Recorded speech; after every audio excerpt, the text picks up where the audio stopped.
Jewellery दुकानदारों के द्वारा हिजाब और नकाब प्रतिबंधित किया जाना कहीं ना कहीं भारत के संविधान और संवैधानिक व्यवस्था के खिलाफ है।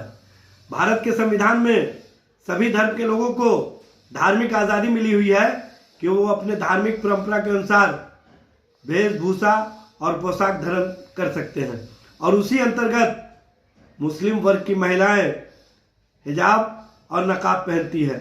लेकिन इसको जिस तरह से परसेप्शन बना करके, जिस तरह से माहौल खड़ा करके, जिस तरह से इसको सुरक्षा और सुरक्षा मानक के तहत प्रतिबंधित किए जाने की बात की जा रही है, ये कहीं से उचित नहीं है और कहीं ना कहीं धर्म की आज़ादी और भारत की जो संवैधानिक व्यवस्था है उसके परंपरा के खिलाफ है, उसके संवैधानिक व्यवस्था के खिलाफ है।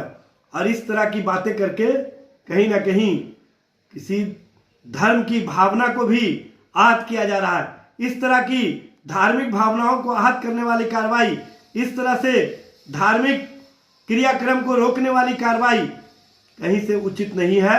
इस संबंध में ज्वेलरी दुकानदार को इस पर विचार करना चाहिए, क्योंकि भाजपा और आरएसएस का एजेंडा यही है कि किसी तरह से जो भारत के संविधान में बाबा साहब डॉक्टर भीमराव अंबेडकर ने आज़ादी दी है उसको छीन लिया जाए और उसको सराफा दुकानदारों ने यह निर्णय किया है कि बुर्का अथवा हिजाब अथवा हेलमेट पहनकर कोई भी आदमी दुकान में जाएंगे तो उन्हें एंट्री नहीं मिलेगी।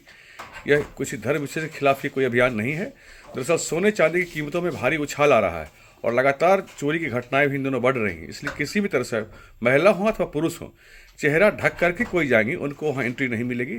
इसका मकसद ये है और विपक्ष से मेरी अपील है कि इसे वो सांप्रदायिक रंग देने का प्रयास न करे। ये किसी धार्मिक भावना को आहत करने के लिए नहीं बल्कि सुरक्षा कारणों से किया गया उठाया गया कदम है।